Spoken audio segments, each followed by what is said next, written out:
Alô, amigos, bem-vindos ao Gente que Fala ao vivo, de meio-dia a 1 pela Rádio Trianon, AM 740 São Paulo, Rádio Universal, AM 810 Santos, AltV, www.altv.com.br, com reapresentação 6 horas da tarde, e temos ainda pela TV Guarulhos, 11h30 da noite, canal 3 da NET em Guarulhos e canal 20 UHF. Nosso site www.gentequefala.com.br, nossa página Facebook /programa Gente que Fala, o Twitter, @Gente que Fala M, o WhatsApp São Paulo 11 974012235, chat da AltV e um telefone que fica à sua disposição também, que é o 11 50526622. Conosco o deputado Vitor Sapienza. Prazer tê-lo aqui, Vitor. Prazer é meu. E você sabe que, em que pese eu estar nessa idade, a minha frequência no seu programa equivale à aula. Cada vez que eu venho, eu aprendo com cada um dos participantes. Para mim é uma satisfação estar aqui com vocês.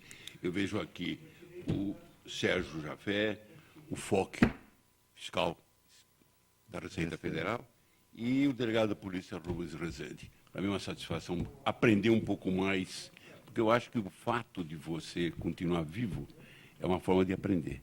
Eu fico contente em aprender com vocês. Maravilha. Vitor Sapienza. Também conosco o delegado de polícia Rubens Rezende. Doutor Rubens, prazer tê-lo aqui. Eu que agradeço o convite, é muito bom estar aqui. E se o Vitor Sapienza vem para aprender, imagina eu, né? Sérgio Jafé. Advogado Sérgio Jafé, prazer tê-lo aqui, Jafé. Prazer é todo meu estar aqui de volta, aqui nessa mesa aqui tão ilustre. Depois dessa introdução do deputado aqui, não tenho o que falar mais, né? Foch Simão, prazer tê-lo aqui, Foch. Satisfação é minha de estar com tão ilustres convidados e à disposição dos seus espectadores aí para responder perguntas, explicar um pouquinho do que a gente sabe. Você continua como auditor fiscal? Isso, da Receita, ligado ao Sindifisco, que é o nosso sindicato, que está pleiteando aí, pugnando por uma redução da carga tributária, o encargo que todo cidadão tem, né? E também pela correta aplicação desses recursos, que é dinheiro do povo, né? Nenhum tostão sem explicação. Então... Nos assuntos de hoje, Câmara inicia a votação do ajuste fiscal que o Foch se referiu.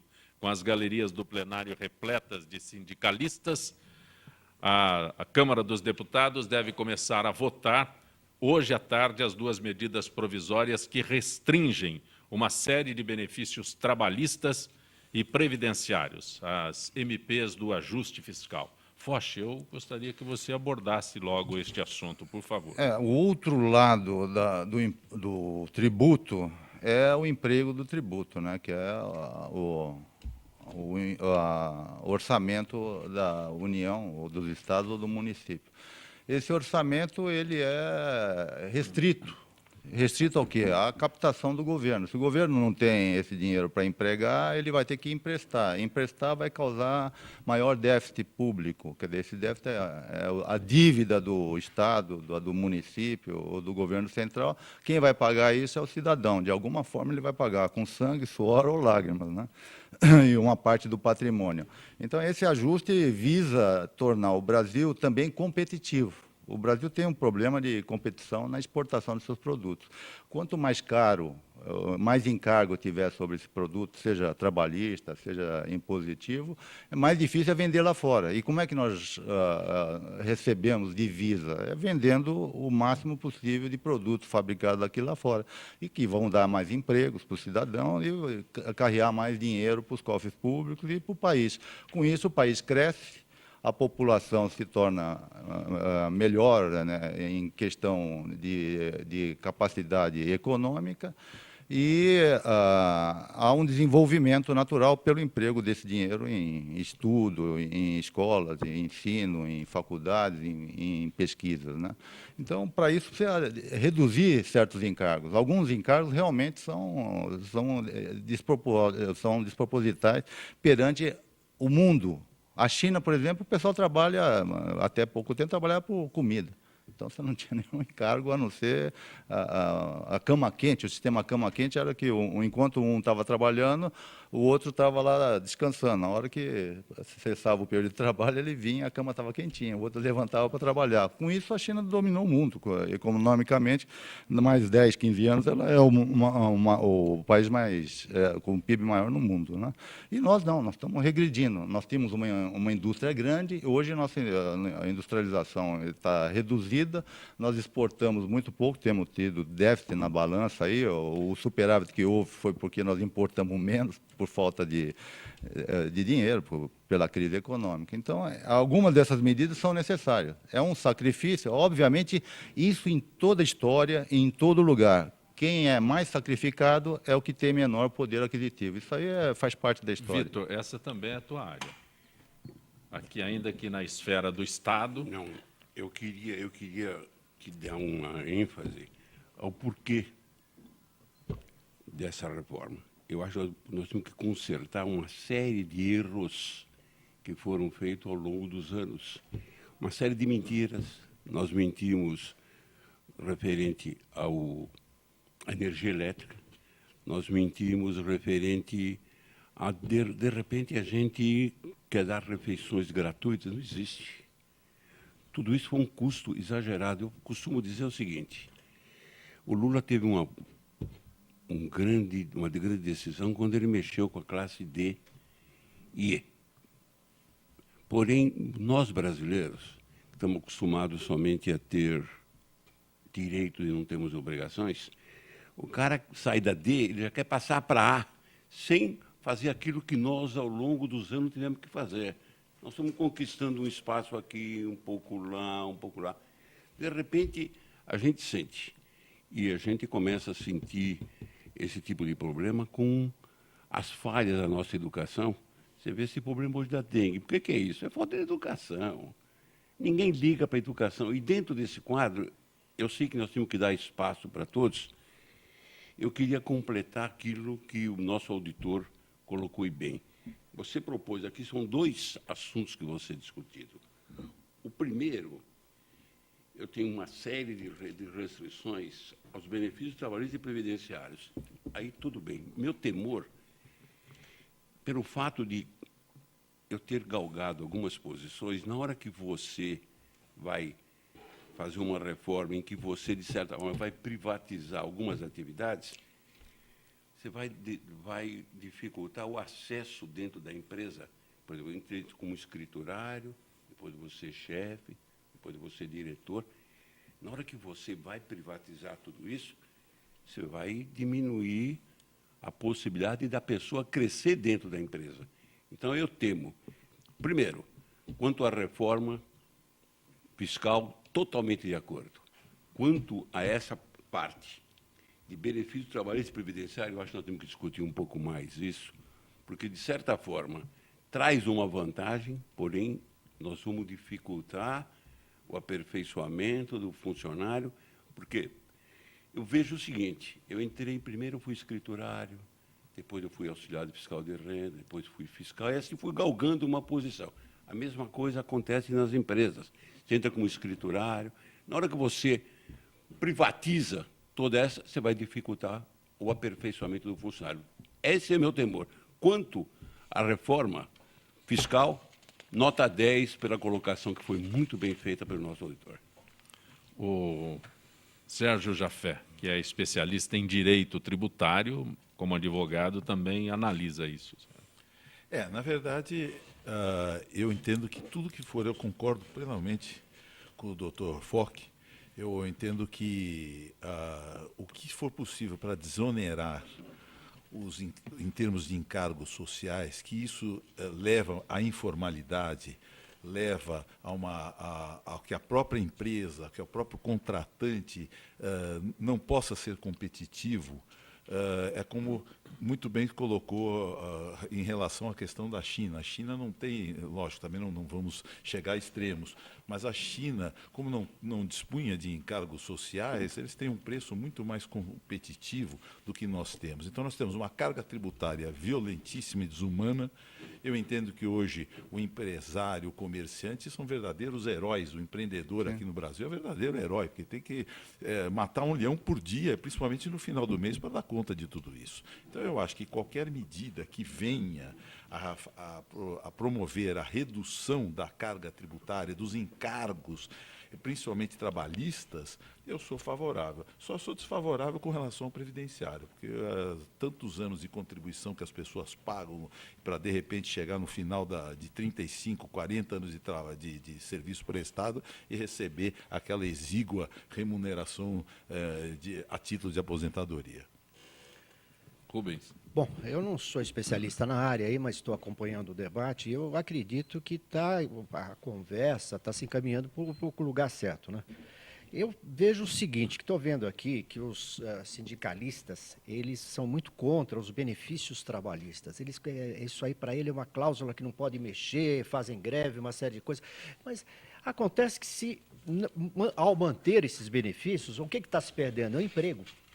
E a partir do momento que não tem emprego, o benefício trabalhista também não existe. Então, isso é uma questão lógica, uma questão que precisa haver. O caso da terceirização, que o Vitor falou, eu vejo com muito bons olhos, porque a partir daí você vai aumentar a produtividade, você vai criar mais empregos, então vai mexer na economia como um todo. O próprio Estado vai ganhar, como o próprio funcionário vai ganhar. Talvez o exemplo do Vitor é que um funcionário não possa crescer na carreira dentro disso, mas acontece que haverão empresas especializadas que vão abrir novos espaços. Se pensar bem, por exemplo, qual é a indústria que dá mais emprego, sem ser a indústria de construção civil, porque é outro tipo, mas a indústria automobilística é inteirinha terceirizada. As fábricas não são fábricas, são montadoras. É uma montadora. E a montadora faz o quê? Faz a carcaça somente. O resto, tudo vem de terceirizados. E os terceirizados que criam emprego, que criam o fator que vai gerar os impostos, e é tudo isso. Então, eu vejo os sindicalistas, eles trabalhando muito mais com um viés político, de querer se manter na posição, de ser reeleito no sindicato, de ajudar o partido que lhe dá apoio, do que realmente pensar no trabalhador brasileiro. Dentro desse quadro, eu sou favorável à terceirização. Sim, o meu tá. temor, Então, desculpe, Silvio. não, meu temor é que você acabe com esse tipo de aperfeiçoamento que, na hora que você permite, mesmo você deu o exemplo das montadoras. Sim. Na montadora você entra como auxiliar, depois você passa para uma FA, depois você passa. Meu temor é que na hora que você terceiriza, se acabe com isso, se você não disciplinar. Eu sou favorável à terceirização total. Sim, sim. Porém, meu temor é que tem que ser discutido somente essa parte. Uma regulamentação correta, uma regulamentação correta para que funcione tudo direitinho. Que ninguém terceirização já existe, só não existe uma regulamentação. Exatamente. Precisa ser Agora, feito. eu queria pôr um pouquinho de lenha na fogueira. Pimentinha, né? Um pouco mais. Um pouco mais. Eu queria fazer uma pergunta para o FOC, no seguinte sentido. FOC, eu vou falar alguma coisa que é contra o Estado. Se nós não federalizarmos o ICMS, não vai acontecer nada. Nós vamos tampar o buraco aqui. Você que é professor de Direito Tributário.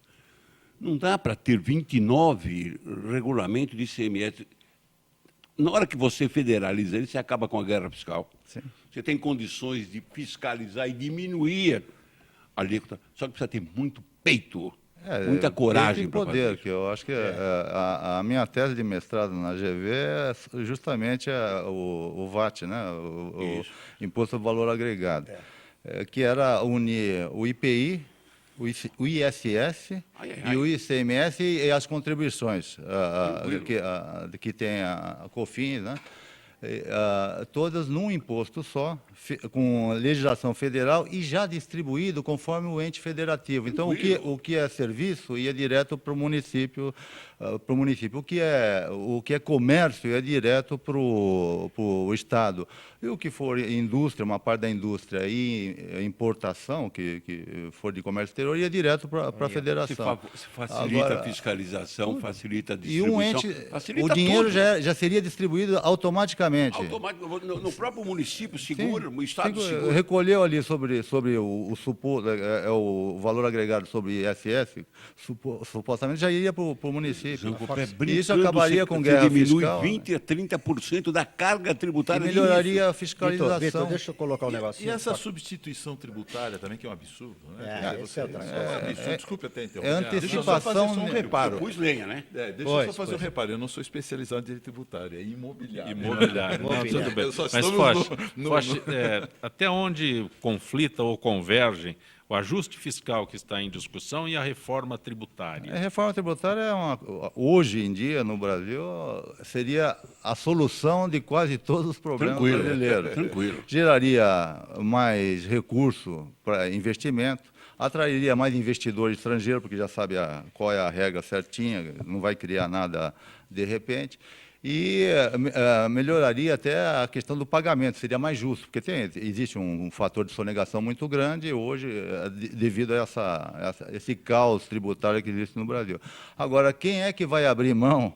Porque o temor não é a guerra tributária. não é a reforma. O temor do Estado em não apoiar é aquele, vai abaixar a minha arrecadação. Não, mas fora abaixar a arrecadação, também os governadores, uma série de políticos, eles vão perder um naco muito importante de poder. Exatamente. E aí como é que faz? Quem é que vai abrir mão do poder? Quem vai falar, não, eu agora pego o dinheiro e eu distribuo. Eu distribuo para como eu quiser. Não, vai direto para quem? Como ele colocou. É claro que vai. Evita uma série de coisas. É perfeito. O que ele colocou é perfeito, mas eu quero ver convencer um governador lá do Nordeste a ele abrir mão do poder dele. Aqui Está mesmo. faltando estadista. Aqui. Está faltando Não precisa ir estadista longe. nesse país. Então, longe, né? Não, faltando. Tá faltando a estadista. disputa de poder é igual em todos os lugares. Concordo Então, mais uma vez com você, Fox. Está viu? faltando realmente esses Ô, Vitor, estadistas. Nós temos oportunistas, tá?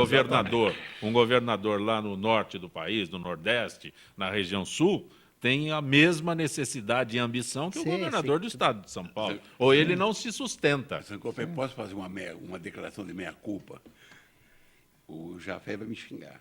Quem criou no Brasil substituição tributária fui eu. Foste tu. Eu vou contar como aconteceu.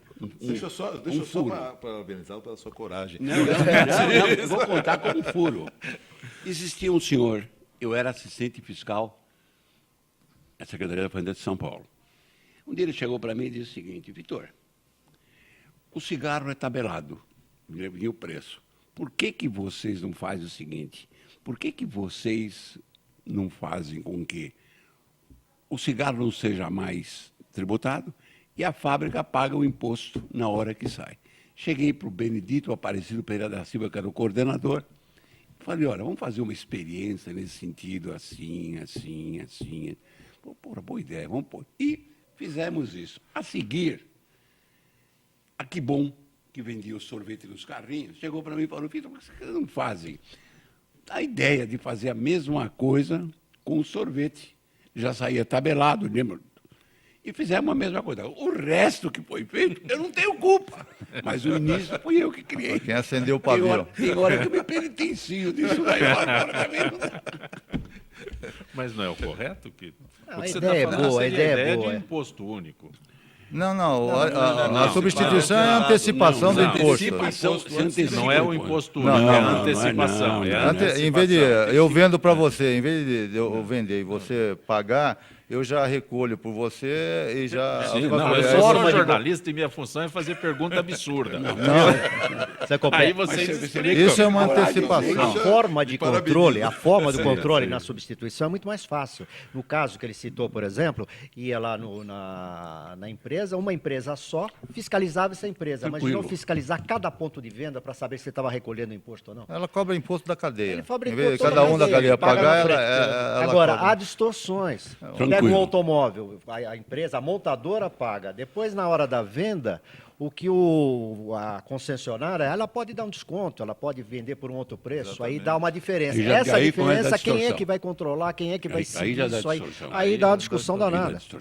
Dá distorção também com uma microempresa. Microempresa. Dá distorção porque ela não tem como. É. Vitor, foste tu, Vitor? Como é que é? Foste tu? Não, você vê como esse... Eu pensei que você tivesse ficado só no dia do ovo. Não. Você vai me obrigar a falar sobre o dia do ovo aí. O Vitor Sapienza, com um trabalho brilhante na Assembleia Legislativa. Quantos mandatos você exerceu na Assembleia Legislativa? 7 mandatos. 7 mandatos na Assembleia Legislativa. Presidente da Assembleia. Presidente da Assembleia. É um trabalho maravilhoso. E ele tem um projeto, uma lei aprovada pela proposta que ele apresentou, que é o Dia do Ovo. Parece um absurdo, mas explica. Mas aí aconteceu o explica. seguinte... Você foi em Bastos, Eu fui procurado pela população de Bastos, que é a maior produtora de ovos do estado, e em Londres já existe o Dia do Ovo, que é comemorado porque o ovo, depois do leite, é o alimento mais salutar, tá certo? completo. É Mais completo. Eu fui E mais e acessível. fiz o projeto, apresentei o projeto. O painel da Folha fez uma charge, um monte de ovinhos, e eu embaixo dizendo o seguinte: com tanta coisa importante, o deputado Vitor Sapienza, que era um destaque na Assembleia, me apresenta o Dia do Ovo. Faça-me o favor de colocar. A Globo, a rádio, deu um pau violento em mim. Quando o projeto chegou nessa fase, eu fui e expliquei: olha, acontece isso. Sacrificaram 5 milhões de galinhas. Bastos entrou numa crise violenta porque foi espalhado que o ovo atacava o colesterol e atacava o coração. Então, a Folha publicou mais ou menos umas 10 vezes o espaço, e a Globo me deu 1 minuto e meio para falar, 2 minutos. Quando o projeto chegou para ser discutido, um deputado do PT falou: pô, vamos alterar, em vez do Dia do Ovo, o Dia do Granjeiro. Eu falei: mas pera, porque não tem nada a ver com o granjeiro. O dia do omelete, né? Não tem... Conclusão. Hoje é uma lei. Quem conhece, me dá os parabéns agora que eu levei. Eu fui num debate com uma candidata a deputada. Arrancaram suas 22 penas, anos. Ela falou: o senhor é o autor do Dia do Ovo? Eu falei: me diga uma coisa, antes de eu responder, você já leu a Constituição? Ela falou: para que ler a Constituição? Eu falei: então não vou discutir o Dia do Ovo com você, que você nem tem condição de Mas, discutir. com todo o respeito a este excelente projeto que você apresentou e que foi aprovado, e exatamente por uma circunstância de uma região do estado de São Paulo que sobrevive graças à produção, ao comércio do ovo. Quantos milhões de galinhas foram abatidas lá? Em torno, na época disso aí, foram abatidos quase 5 milhões. 5 milhões Porque, ao de contrário do que o pessoal pensa, a galinha é diferente do frango que a gente come. Depois de poideira, ela não serve para mais nada. Sim. Prova é que um prefeito de Carapicuíba, ele foi eleito, ele era dono de uma distribuidora, de uma concessionária de automóvel. Ele comprou uma série de galinhas poideiras e dava para o pessoal ele pagar R$1 a galinha. R$1 ele pagou a galinha. Por quê? Porque não serve para mais nada. Sim. São histórias que a gente tem. Mas na Assembleia tem o projeto do ovo, Como só é que é feito o ovo, só o ovo. O que é o ovo? O que é, você não acredita, né? É diferente. O que é o ovo? É completamente diferente. o que é o ovo? O que é o ovo? Né? É que o aproveitamento um das invólucro boas muito ideias. Bom, né? Um invólucro muito E bonito. importante que, no final de tudo, ele acabou sendo ovacionado. Essa eu sei. Essa foi. Sérgio Jafé, fala pra gente do livro Ser Síndico Não É Padecer no Condomínio. Não é uma obra destinada a todos aqueles que residem em condomínio, principalmente na maioria que Só uma coisa, todos moram em condomínio daqui? Eu moro. Alguém é síndico? Não. Graças a Deus, não, graças a Deus. Pronto, agora Então, nos condomínios, principalmente. ninguém padece no condomínio Ninguém aqui. padece nos condomínios horizontais, porque, na realidade, muita gente se engana quando pensa que o imóvel, a casa, ela é horizontal e o prédio de apartamentos é vertical. É justamente o contrário, porque as unidades são dispostas horizontalmente umas sobre as outras. O que acontece? Nós lançamos essa obra devido à prática que nós adquirimos ao longo de 25 anos só militando nessa área, e que a gente percebe que é uma área muito palpitante, uma área que desperta muita dúvida. E por quê? Cada prédio é uma microcomunidade. Então, na realidade, você tem lá o alcaide, que é o síndico, e você tem as oposições, as situações e tudo mais. Principalmente, nós estamos falando agora de terceirização. Hoje, muitos condomínios estão se valendo da terceirização até para baixar o seu custo. Por quê? Os encargos sociais, ninguém aguenta do jeito que está hoje, há muitos anos, ninguém aguenta. Então, nós lançamos esse livro com 600 perguntas e respostas, falando sobre os mais variados temas, de uma forma que as pessoas possam entender. Porque muitas vezes a pessoa sai de uma reunião de condomínio sendo síndico, sem nunca ter gerido um prédio. E com isso a gente está tentando dar uma colaboração. Ok, tem aqui a manifestação da Eunice Santos de Barretos. A imprensa faz festa com algo que gera essa impressão errada, julgar o livro pela capa. Os que tiraram sarro sobre o projeto, poucos se informaram sobre o que realmente o projeto e todo o seu contexto. A Eunice Santos, ela é de Barretos, Vitor. Vitor, você, durante os seus 7 mandatos, são quantos municípios? 645 municípios do estado de São Paulo? Sim. 640. Quais você não foi votado? São 8 municípios só que eu não fui votado. Porque Apenas 8 eu municípios fiz não votaram eu no fiz um Vitor trabalho Sapienza. também envolvendo a terceira idade. Sim. Eu, fora a Secretaria da Fazenda, basicamente eu fui eleito a primeira vez por ela, eu tinha que abrir um pouco o leque, porque não dava. E numa dessas coincidências, eu resolvi eu construí uma pousada no Guarujá. Para lá, ao longo desses anos, eu levei aproximadamente 60 mil pessoas que nunca tinham, em sua maioria, nunca tinham visto o mar. Eu arrumei um patrocínio, eu construí um imóvel que tinha capacidade para 100 pessoas, na Praia do Guaiúba, e o pessoal passava 4 dias, eles traziam, fiz uma cozinha industrial, 11 quartos, e o pessoal, durante praticamente 20 anos, usufruiu de tudo isso. Ele vai falar, bom, mas e agora? Bom, agora acabou, né? Porque eu estava comentando antes de vocês chegarem, eu tive quase 60 mil votos e sou suplente. Por quê? Porque é uma disputa, é duro você disputar alguma coisa chamada money, né? É. Por mais que o pessoal queira ou não, existe compra de voto e muito forte. Aí financiamento ilícito, né? Isso. Não existe, É existe. Você vai financiamento fazer o quê? ilícito com o dinheiro do povo. Isso é que Então, pega o seu aí dinheiro fica e uma taca coisa no difícil partido. você ganhar desse jeito. Então, eu tive um trabalho muito grande também no futebol, né?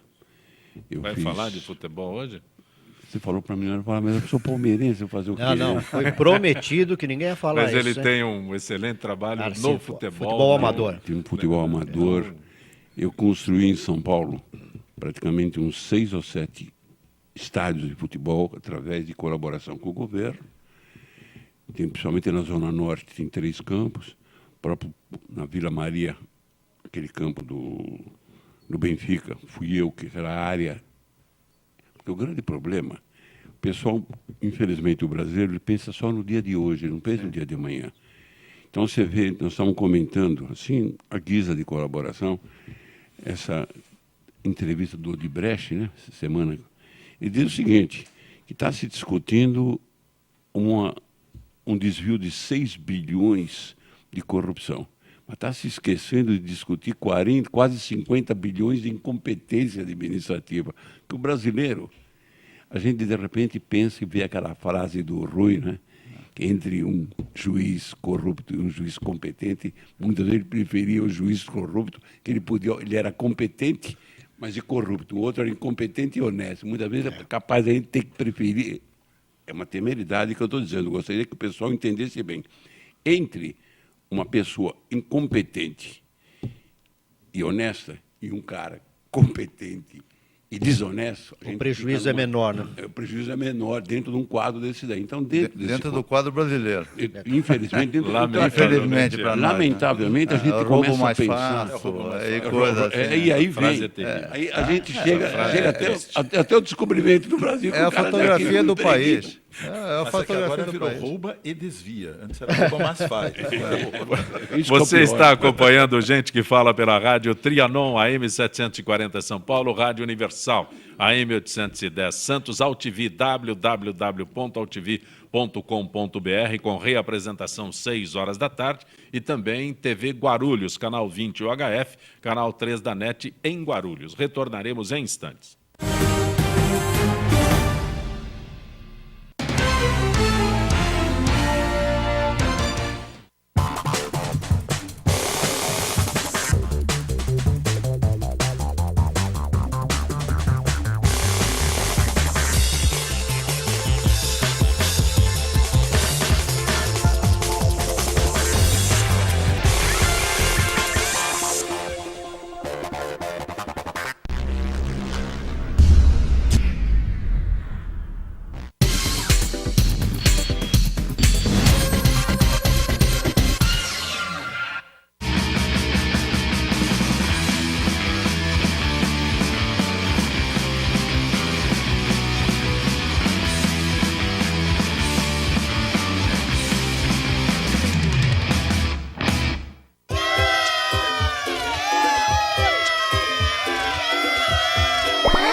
Eu sou o jornalista Patrício Bentes, que apresento às sextas-feiras, às 16 horas, o programa Visão Plural. Um programa que não aborda assuntos que todas as televisões falam. Nós fugimos da mesmice.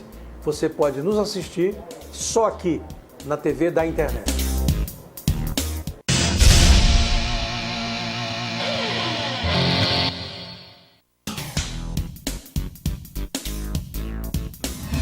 Sim, meus amigos, muito prazer, sou Sérgio Oliveira e estou aqui para lembrar vocês que toda segunda-feira, 9 horas da noite, eu estou aqui na TV da internet com o Futebol Alternativo TV. Sim, Série D, Série C, Copas Estaduais, as divisões de acesso, tudo aquilo que nenhum outro programa esportivo fala, tem a coragem, a capacidade de falar, nós falamos aqui na TV. Toda segunda, 9 horas da noite, só aqui na TV da internet.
Olá, eu sou João Carlos Boldan e apresento aqui na AltV toda segunda-feira, a partir das 14 horas, o programa Saúdes, com o apoio da Quantum Bio.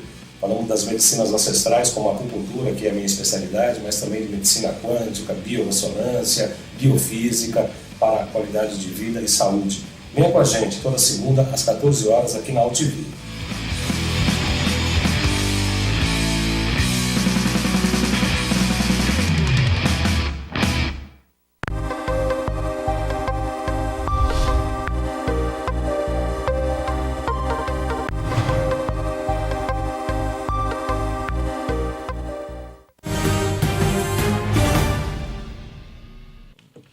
Você está acompanhando Gente que Fala pela Rádio Trianon, AM 740 São Paulo, Rádio Universal, AM 810 Santos, AltV, www.altv.com.br, com reapresentação 6 horas da tarde. E temos também TV Guarulhos, canal 20 OHF, canal 3 da NET em Guarulhos, sempre 11h30 da noite. Conosco hoje o deputado Vitor Sapienza, o advogado Sérgio Jafé, o auditor fiscal Foch Simão Júnior e o delegado de polícia Rubens Rezende.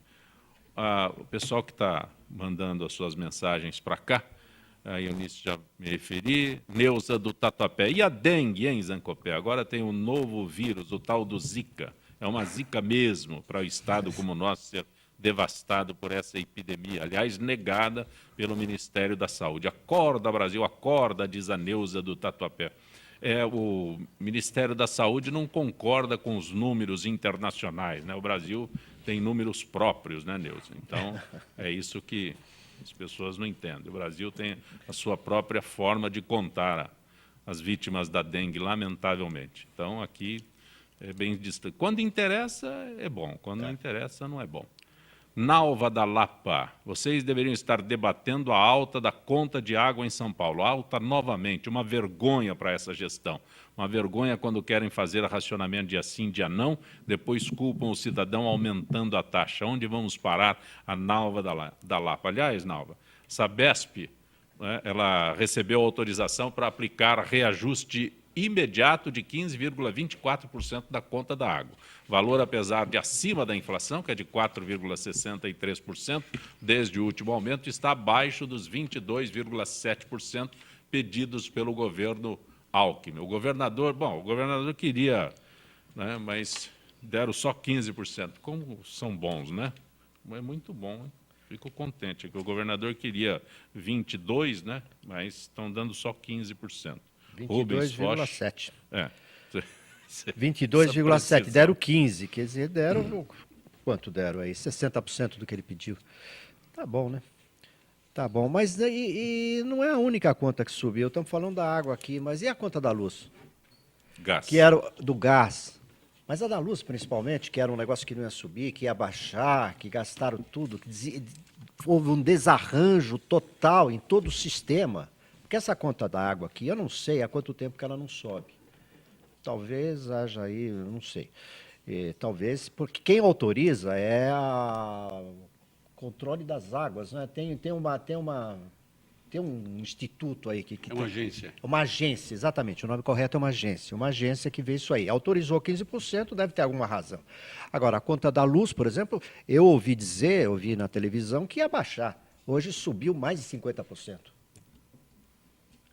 No Brasil é tudo assim, né? Não, Nós também você ouvimos o pré-sal que ia resolver a vida de todo mundo e não, até hoje temos nada. já saiu um litro de... Não, Algum barril? algum barril. É um absurdo. O barril O problema do Brasil é transparência. Exatamente. Esses números aqui, como é a Sabesp é uma empresa privada, né? Economia mista, não é? Mas ela tem ação, Tem tem ação, investidor, tem né? acionista, tem tudo. Acionista Então ela tem- comercializada ela vai ação dar- lá no exterior. Ela vai dar. Qual é a satisfação dela? É para o público? Dela, não. é A o satisfação investidor, é para o claro. acionista, quem põe dinheiro lá. O público, eu sirvo, como é quase um monopólio aqui, ou é um monopólio, ela vai dar satisfação para o seu acionista. Então, isso aqui é fruto disso. Você não tem transparência nas contas É só públicas. acionista majoritário, porque os acionistas minoritários, Também, mas dos ele 49%, vai tudo pelo ralo. Agora, se você não tiver transparência em conta pública, no que investe, nos gastos da empresa, obviamente ela faz o que ela quer. O gestor, a questão da Petrobras, houve transparência na administração? Não. Deu o prejuízo que deu, só que lá fora o pessoal Já tá tomando desce o pau. providências contra o Brasil. Aqui dentro o brasileiro é manso. O brasileiro sempre foi manso. Sempre foi pacífico, ele aceita tudo. Ele, no máximo, é emocional. Hoje ele vai no boteco lá, xinga, quebra a garrafa, amanhã ele vai para casa, mas não dá, não tem jeito. Então, nós estamos pagando o fruto de um país de omissos, né? De conformados, de omissos, né? De abúlico. Nós estamos pagando esse preço. O país está em decadência. Isso vocês podem ver de geração para geração. O meu Foque. avô, para o meu avô, o melhor país do mundo era o Brasil, quando ele veio do Líbano para cá, porque tinha riqueza, tinha oportunidade, tinha um povo extremamente amigável. O meu pai era um otimista inveterado, achava que o Brasil tinha chance de crescer. Eu já sou um pessimista quanto ao futuro dos meus filhos. Eu também concordo. Nós Mas estamos só que eu numa queria fazer uma descendência ponderação. Por incrível que possa parecer, a água não é monopólio. Tem aproximadamente 30 municípios, ou 30% dos municípios, que não fazem parte do esquema Esquema Sabesp. Sabesp, não Eles tem exploram ele mesmo a água. Agora, o que ocorre, eu sou formado em economia, ao contrário do que o pessoal pensa que sou formado em direito, não, formado em economia. O Brasil não se planeja nada. É tudo no jeitinho. Vai que dá, vai chover, não vai chover. Então, dentro desse esquema aí, a crítica que eu faço se aplica também à Sabesp, se aplica também às companhias de energia elétrica. A tudo. Quando a nossa presidente disse, e o Rezende falou muito bem, que iria baixar, ela não levou em consideração que houve uma estiagem, que nós tivemos que começar a usar óleo diesel para geração. Tudo isso é custo. Quer dizer, ninguém planeja nada aqui. Qual foi o último governo que planejou alguma coisa para o país? O governo militar. Foi. Não, eu ia falar. Pode ter todos os defeitos, mas foi o único governo que fez um projeto de 10, 15 anos, que nós estamos utilizando a até nossa hoje. reserva aí da Cantareira foi feita para isso. Ai. Mas você quer ver uma coisa interessante? A história do pessoal dizer Deus é brasileiro, Deus começou a cansar. Na Copa do Mundo, ele mostrou que não é tão brasileiro assim. Acho que ele mudou. É mais argentino. Quer dizer, nós vimos Mudou de lugar. um jeitinho. Acabou o jeitinho. Não dá para ter jeitinho em tudo. Eu acho que hoje nós somos o país da mentira. Nós somos enganados sistematicamente. Não só Todas aqui as dentro, como lá autoridades. fora também. Exatamente. O Rubens, Selma do Jardim Guarapiranga. O senhor está desinformado, eu estou bem informada, diz a Selma. O último reajuste da Sabesp foi em dezembro de 2014, de 4,63%.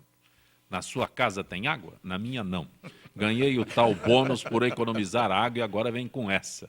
Tem que economizar, se não tem água, você vai fazer o quê, não Selma? pode ter. Mas a Selma diz, Sabesp é cabide de emprego. Como bem disse Maluf, a diretora é incompetente, a diretora ou diretoria. E criminosa, incompetente e criminosa, diz a Selma do Jardim Guarapiranga, Rubens. Eu respeito a opinião dela. Selma, você está muito bem. Eu fico chateado de não ter água na tua casa. Espero que na demais tenham, mas o que eu posso falar para ela? Eu acho a Sabesp uma das empresas mais sérias que tem no Estado.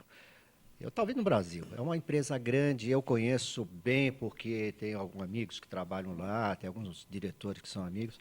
Não vejo aquilo como cabide de emprego, não. Talvez tenha algumas pessoas lá penduradas, tal, mas eu nunca vi, não é uma Petrobras da vida que a pessoa foi lá colocada para sacar, para pegar, não é nada disso. É um corpo técnico Um extremamente corpo técnico competente. extremamente competente. É a menor, Selma. o erro que eles têm nas contas, tal, que acontece entre todas as empresas de água, principalmente da Europa ou qualquer lugar, tem o menor nível de erro disso aí. Eles medem isso aí, da qualidade da água, é uma empresa super séria. Agora, evidentemente, existe aí a gente sente no Outra palavreado história também, que não tem problema que a água não vai acabar. Só não esqueceram de avisar São Não, Pedro. não. Isso aí é um jogo político de antes da eleição.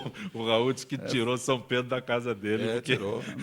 É falta de... Como o Sapiens... irmão do- O Sapienza Jafé. diz que é falta de planejamento. Planejamento. Há 100 e poucos anos atrás, um grupo de ingleses fez uma obra A aí Bode, né? chamada Henry Billings. Billings. A Henry Billings Borde. é um potencial de água enorme. Agora, o que fizeram com ela nos últimos 50, 60 anos? Poluíram Poluíram a Billings. demais. Então, hoje, para tratar, aquilo lá seria uma reserva, talvez que sobejasse aí a necessidade do paulistano. Mas ela está extremamente poluída. por que Nunca está foi poluída? tratada por falta de planejamento. Falta Mas de também por Gestão. proselitismo de alguns vereadores vários, inclusive de fazer e dar assistência o quê? Para pequenos terrenos que foram loteados lá em lugar que não deveria, e o pessoal, não, deixa aí, gente que não tem onde morar, vamos fazer aqui um loteamento, papapá. Hoje em dia tem mais de 1,5 milhão de pessoas morando em cima da Billings.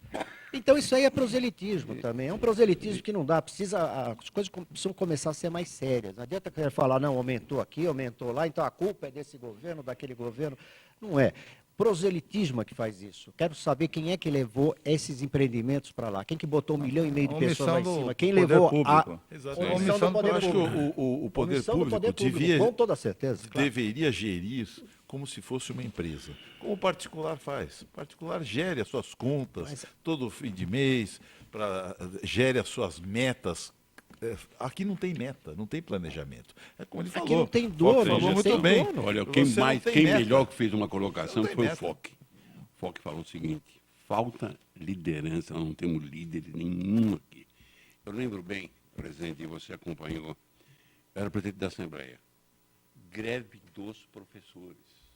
Eles invadiram a Assembleia, eu administrei isso, não morreu ninguém. Não morreu ninguém. Resolvi, contudo.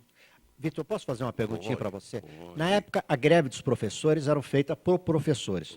Hoje, a greve dos professores, feita por professor, naquela greve, você acha um professor lá naquela dentro? época, não, eles invadiram a Assembleia. Então também não eram professores, Não os eram, mesmos que estão não. fazendo hoje? Não. Então, o que ocorre é o seguinte, você tem que ter um diálogo, hoje, muitas vezes, Desarmar, está né? faltando diálogo e está faltando autoridade. Autoridade, eu lembro bem, em decorrência de tudo aquilo, eu gradeei a Assembleia. Sim. É. Aí eu fui criticado que eu estava aprendendo. O PCdoB disse o privatizando. seguinte, que eu estava aprendendo. Se não tivesse feito isso, e todo mundo me seguiu, fecharam o Ibirapuera, fecharam tudo, porque uma coisa é uma coisa, você tem que, em determinado momento, você tem que chegar e agir. Vai ser feito desse jeito Mas e acabou. é provocativo. O que a POSP faz, eu acho que é provocativo. Mas tranquilo. Eles vão provocar para depois falar, não, mas a Desestabilizar. polícia foi lá, a polícia, não sei o quê, o governador que fica... É isso, é provocativo. É uma não tática mesmo? hoje, é desestabilizar. É tática, desestabilizar o Desestabiliza governo, é isso que precisa entender. Precisa deixar claro. Fundo político, né? Fundo político, fundo verdade, político. Mas não, Norma. nessa hora Viés falta um líder que chega... Norma sim, do Jardim Luso. São Paulo está infestado por dengue e não tem água, hein? Imagina se tivesse. Na Copé, na minha casa, 3 crianças com dengue, as tais tendas não são suficientes. Quem paga? Pergunta a Norma do Jardim Luso. E o Sérgio Mendes do Ipiranga, você já ouviu falar no aquífero Guarani? Por que não tiram água de lá? Meu caro Sérgio Mendes, aí é uma explicação Técnica. muito técnica sobre o aquífero Guarani, Aliás, que abastece não apenas que veio aqui no programa, que tinha muito... Estélio Estélio, né? Estélio da Cunha.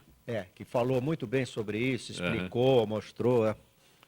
Vitor Sapienza, também o Sérgio Jafé, o Forte Simão, o Rubens Rezende, o ministro da Educação, Renato Janine Ribeiro, disse que as inscrições para os novos contratos do Fundo de Financiamento Estudantil não serão reabertos, apesar da decisão da Justiça ordenando a prorrogação do prazo por tempo indeterminado. Resumindo, não tem dinheiro. Eu quero parabenizar o ministro da Educação pela coragem sim, com certeza. de chegar e dizer, olha, não tem, não adianta a Justiça decidir, nós vamos cortar. Quer dizer, falta essa assunção de posições, a pessoa não toma posição, não deixa chegar, não tem, não vamos nos enganar. E depois outra coisa, na hora que nós levantarmos as consequências do financiamento para o pessoal cursar a universidade e chegar à conclusão que o pessoal não vai ter condições de pagar, porque não tem critério. Não tem critério o ingresso, tá? Tem que estabelecer alguns critérios. Nós precisamos de parte de matemática, de engenharia, não são tantos advogados como o pessoal está financiando, não é por aí. Claro. Não é por aí. Você é advogado, você sabe bem. Nós temos hoje na Secretaria da Fazenda advogado que exercendo a função de porteiro, de motorista, nós precisamos de gente técnica para poder desenvolver esse país. Eu vou financiar esse segmento, não de forma geral todos. Não é por aí. Parabéns, é o que o governo chinês faz. Ele dá incentivo, manda bolsa de estudo para fora, mas naquilo que interessa ao Estado. Aqui não, aqui é uma política pública inconsequente, Inconsequente. que você faz a propaganda e não tem nem verba. Não tem. A maioria das políticas públicas de inclusão são inconsequentes por causa disso. Ele faz a política, vou distribuir dinheiro de graça e não tem nem a verba. Isso que é o mal E do a gente país. tem que parabenizar o ministro, hein? O Peitudo. Giannini lá, realmente é uma pessoa esclarecida, talvez do governo aí seja um dos poucos digno de admiração, que está lá por competência. Até porque o anterior, ele falou, não, tem dinheiro, tal. Depois ele tirou na internet, ele pediu que as pessoas fizessem o cadastramento. Ou seja, podia fazer, tinha dinheiro, tá tudo certo, mas você não conseguia. O Esse pelo anterior menos é o falou, mais não vai novo fazer herói porque no não... Ceará, não é? O quê? O anterior é o mais novo herói no Ceará. O Vitor Sapienza, Janice. Que história é essa do PPS se filiar ao PSB? Partidos ditos socialistas estão se juntando por quê? Pergunta Janice. Eu acho que é um objetivo comum no sentido de defender algumas posições, mesmo porque o DEM, o PPS, se não tomarem alguma atitude no sentido de somar, mesmo o próprio PTB, vão sumir. Porque você vê o próprio PTB hoje vive em função da disputa, da briga do Campos Machado. Eu lembro bem que no quarto mandato, o PTB tinha 6 ou 7 deputados. Hoje só fez 2. Porque esse discurso está superado. Ou vamos mudar o discurso, porque senão não vai conseguir nada. Porque essa história de sempre evocar o Getúlio Vargas, pô, não dá. Getúlio já foi, muitos anos. Tem que trazer coisa nova política. Rubens, Helder Canto, qual a sua opinião sobre professores em greve em São Paulo? Ouvi só uma parte. Quero também saber sobre o tratamento VIP que o governo do estado do Paraná está dando aos seus professores. Helder Canto, do Jardim de São Paulo. O Helder, as pessoas insistem com relação ao Paraná, né? Mas sua opinião sobre os Eu professores. não sei, do Paraná, o tratamento VIP aí, Very a intensive gente power. nota na pergunta um viés absolutamente ideológico. Eu não vou entrar discutindo isso aí com ele.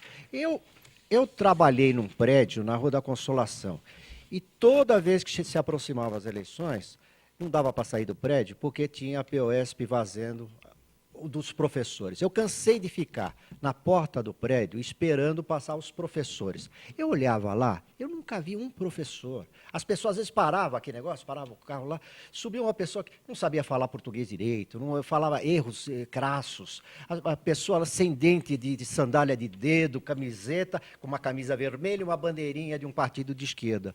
E era essa era a POSP que eu via. Eu perguntava, mas você dá aula onde?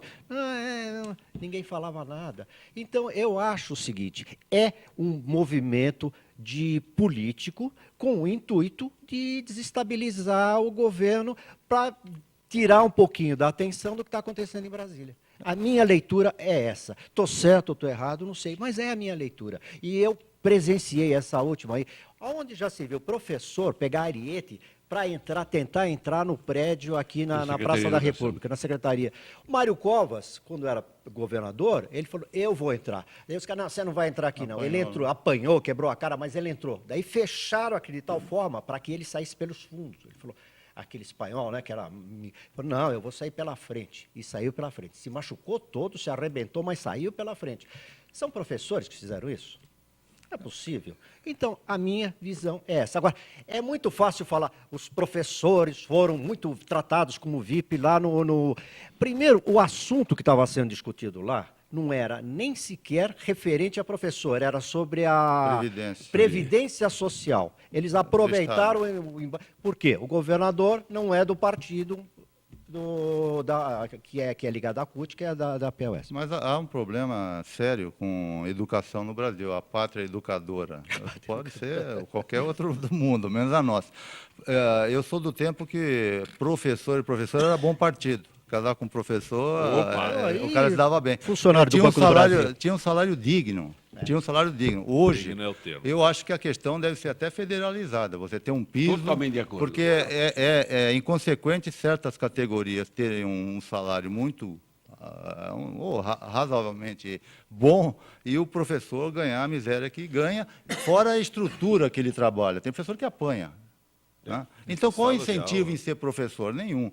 Qual o incentivo em dar aula? Nenhum. Então, se um país quiser ir para frente, como a Coreia, a China, todos esses tigres asiáticos, eles investirem em educação. Aliás, eu lembro de uma passagem de Winston Churchill, quando estavam discutindo o orçamento logo depois da guerra, a Inglaterra estava quebrada.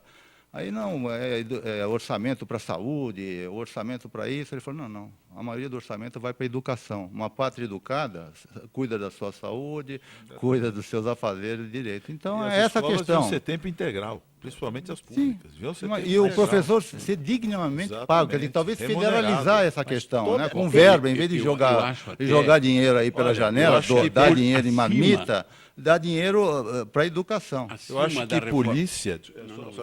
polícia e professor começa com P. É. Tinham que ser os melhores e remunerados. Por quê? Porque você está lidando com vida e com educação. Isso sem falar, logicamente, dos médicos, mas eu acho que isso é fundamental. Eu acho que a prioridade zero seria uma reforma educacional. Dentro daquilo que você propôs, federalizar o ensino. E aí você começa a fazer, porque disso você faz polícia, depois você faz tudo, mas a base é aí. A Coreia fez. A Coreia fez isso e o sucesso dela é visível. Sérgio Jafé, onde eu consigo o livro Ser Síndico Não é Padecer no Condomínio?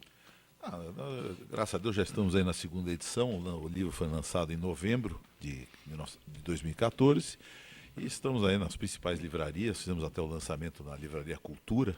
E o blog? E o blog nós estamos na Veja, São Paulo. Fomos convidados, muito honrados com o convite pela Vejinha São Paulo, para esclarecer, para dirimir as dúvidas desta intrincada relação que envolve, né, os moradores, os condôminos em geral, né, que como eu volto a dizer, são microcomunidades. Imagina quantas milhões de microcomunidades tem esta metrópole que nós vivemos aí. Sérgio Jafé, muito bom tê-lo aqui no nosso Gente que Fala. Muito abraço. honrado aqui, principalmente com essa mesa tão ilustre aí, com debatedores aí extremamente esclarecidos. Foche Simão, muito bom tê-lo aqui. Eu vou endossar a palavra do nosso eterno deputado Vitor Sapienza, que aqui você vem para aprender. Vai discutir, põe a sua opinião, mas aprende muito mais do que se expressa.